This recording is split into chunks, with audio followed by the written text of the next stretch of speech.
রাধে রাধে বন্ধুরা, good morning. সবাই কেমন আছো? অনেক দিন পরে ভিডিও করছি। অনেক দিন পরে আমি বাপের বাড়িতে চলে গেছিলাম, তোমরা জানো। তো বাড়িতে এসে অমিতের জন্য একদম পুরো শরীর খারাপ হয়ে গেল। এত করছি কি বলবো। তো দেখো, সকালবেলা জামা কাপড়গুলো কালকে ধুয়ে দিয়েছিলাম, বাতাস এত পরিমাণে উঠিয়ে রেখেছিলাম। রোদ হচ্ছে, বৃষ্টি না, তো গরম হাওয়া হচ্ছে, তো হাওয়ায় পড়ে যাচ্ছিল, তার জন্য তুলে রেখেছিলাম, আজকে আবার দিলাম।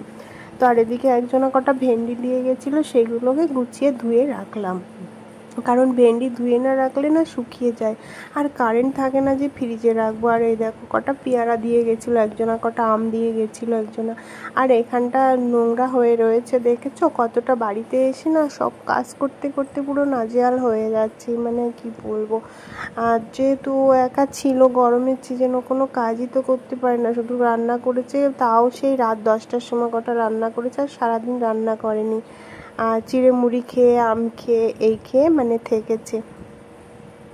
তো যাই হোক, আমি এসে মানে কোথা দিয়ে শুরু করব কাজ সেটাই বুঝে পাচ্ছিলাম না, আর ভিডিওটাও আর করা হয়নি। আমি ভেবেছিলাম যে আগে কাজ করি, তারপরে ভিডিও করব। আর মানে মন লাগছিল না কিছুতেই। তোমরা তো জানো, মেয়েকে রেখে এসেছি, মেয়েকে রাখতে হয়, ওখানে রেখে আসি, ভীষণ কষ্ট হয়, ভীষণ ভীষণ কষ্ট হয়, মানে কি বলবো, বলে বোঝাতে পারবো না, কিন্তু কিছু করার নেই বলো। পেটের দায়িত্বে বাইরে থাকতে হবে মেয়েকে। আর মেয়ে জানো তো আমার কাছ থেকে মানে ভালো আছে, ভালো থাকে। এখানে আনলে তো মেয়ের শরীরটা ঠিক থাকে না, অসুস্থ হয়ে যায়। আমি সুস্থ থাকতে পারি না এখানে। এখানে আমার একটা না একটা লেগেই আছে, কিন্তু কি করব বলো, ওই যে পেটের দায়, পেট তো কথা শুনবে না, আর মেয়েকে তো আমাকে মানুষ করতে হবে, তার জন্য বাইরেই থাকছি। তো দেখো, আমি নাস্তাটাও তৈরি করে নিচ্ছি। তো মায়ের কাছে মেয়েটা খুব ভালো থাকে, কিন্তু মানে যে সেই বলে না যে মায়া মমতা পরাণ একটা আলাদা জিনিস, ওই করতে করতে পুরো আমি মানে টেনশন হয়, খুব কষ্ট হয়, কান্না করি। তো কি করব। তো আজকে শুভ রথ, মানে রথযাত্রা ছিল, আজকে রথের দিন আমি ভিডিওটা করছি। তো সবাই তো খুব মজা করছো, আনন্দ করো। আর আমাদের এখানে তো রথ হয় না, রথ বলে এরা কি বোঝেই না, নাই কি বুঝি না, কোনো মানে অনুষ্ঠান হয় না রথের কোনো। তো যাই হোক, তো নিরামিষ রান্না করছিলাম, ভেন্ডি ভাজা আর ওই ডাল রান্না করব, মুসুরির ডালটা। কিন্তু পেঁয়াজ রসুনটা তো আমরা খাই নিরামিষ দিনেও, শুধু ঠাকুরের ভোগে দিন। আর ঠাকুরের জন্য একটু পায়েস করলাম, আমার গোপু সোনা সবাই মানে সব ঠাকুরকে দেবো বলে, রথের দিন বলে। গোপু সোনাকে তো আর রথ দেখতে নিয়ে যেতে পারলাম না। তো গোপু সোনা বুঝবে যে মা যেখানে থাকে এখানে তো পুজো হয় না, ওরা ঠিক দেখে নেবে, তাই না? তো দেখো, এগুলোও আমি ধুয়ে দিয়েছিলাম পরিষ্কার করে, খুব নোংরা পড়ে তেল ছিটে মতো পড়ে গিয়েছিলো। মানে গ্যাসের পাশে থাকে তো, রান্না বান্না করে, ওই হাত দিয়ে সব কিছু দিয়েছিল, আর তেল চিটে মতো পড়ে গেছিলো। তো আমি এগুলোকে ধুয়ে দিয়েছিলাম, সুন্দর করে ধুয়ে শুকিয়ে গেছে। তো দেখো, আর এদিকে আমি রান্নাটাও চাপিয়ে দিয়েছি, রান্নাটা বসিয়ে দিয়েই আমি কাজগুলো সেরে নিচ্ছিলাম। আর দেখো, ভেন্ডি ভাজাটা প্রায় আমার হয়ে গেছে, আর কিছুটা বাসন ছিল আমার, সেই বাসনগুলোও ধুয়ে নেবো। আর ডাল সিদ্ধ করেছিলাম প্রেসার কুকারে, সেই ডাল মানে সেই বাসনগুলো আমি এবার ধুয়ে নেব। তো ডালটা না আজকে আমার মানে পুড়ে গেছিলো ভাজতে গিয়ে, ওই দোকানের কে যেন ডাকছিল, এবার ওর সাথে কথা বলতে গেছিলাম, আমার একদম খেয়াল ছিল না, আসতে ছিল, তাও পুড়ে গিয়েছিলো। তা সেই জন্য খুব একটা ভালো করে ফোটেনি, তো মুগ ডাল তো বেশি না ফুটলেও হয়ে যাবে। তো ভালো লেগেছিল, খারাপ লাগেনি,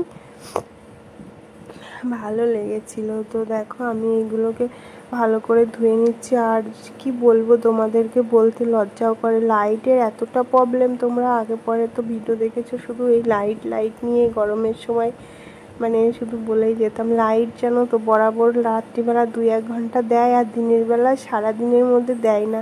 এবার কত সময় মানে ইনভার্টারে চার্জ থাকবে, প্রচুর প্রবলেম হচ্ছে। জানি না কবে লাইটের এই কন্ডিশনটা ঠিক করবে। শীতের সময় আবার বরাবর দেয়, শীতের সময় তো অত লাগে না, শীতের সময় জল কম লাগে, পাখা চালানো লাগে না, তো তখন কোনো প্রবলেম হয় না। আর তখন দিনভর রাতভর দিয়ে দেয়, কিন্তু এই গরমের সময় এতটা প্রবলেম হয় কি বলবো। তো আমার ওদিকে রান্নাটাও কিন্তু হচ্ছে, আর এই যে এদিকে সব কিছু ধোয়াও হয়ে গেছে। আর আমি বাড়িতে এসেছি বেশ কদিন হয়ে গেল, 3-4 দিন হয়ে গেছে। শর্ট ভিডিওতে হয়তো তোমরা দেখেছো অনেকে।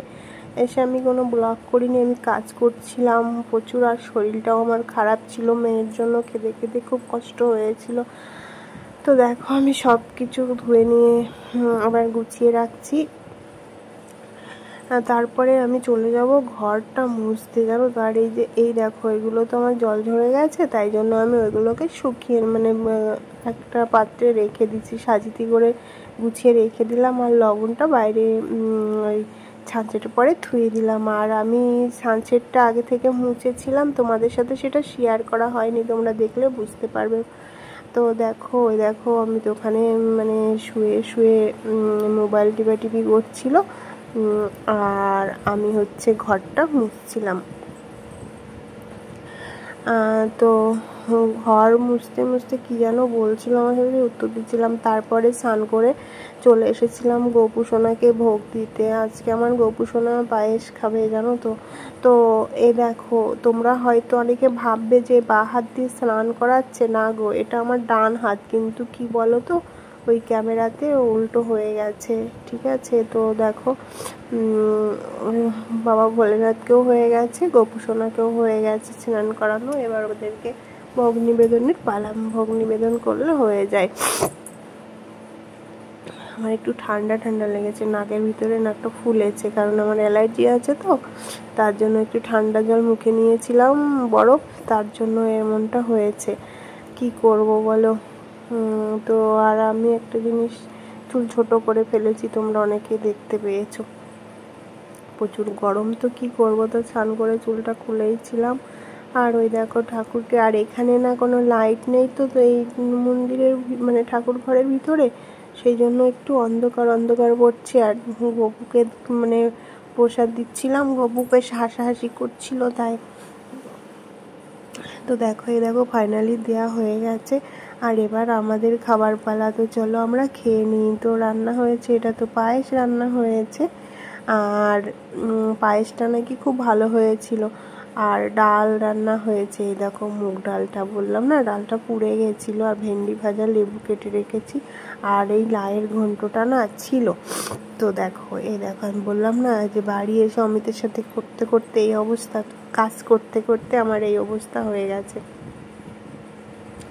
ওপাশে আমার গ্লুকোজ চলছে, আমি শুয়েছিলাম, মানে এতটাই আমি ক্লান্ত হয়ে গেছি, এতটাই আমার শরীরটা খারাপ হয়ে গেছে। অন্ধকার লাগছে। কত নিল এটা? আইসক্রিম 20 টাকা। এই ভালো যে এখানে পাওয়া যায় না, কি করা যাবে বলো তো।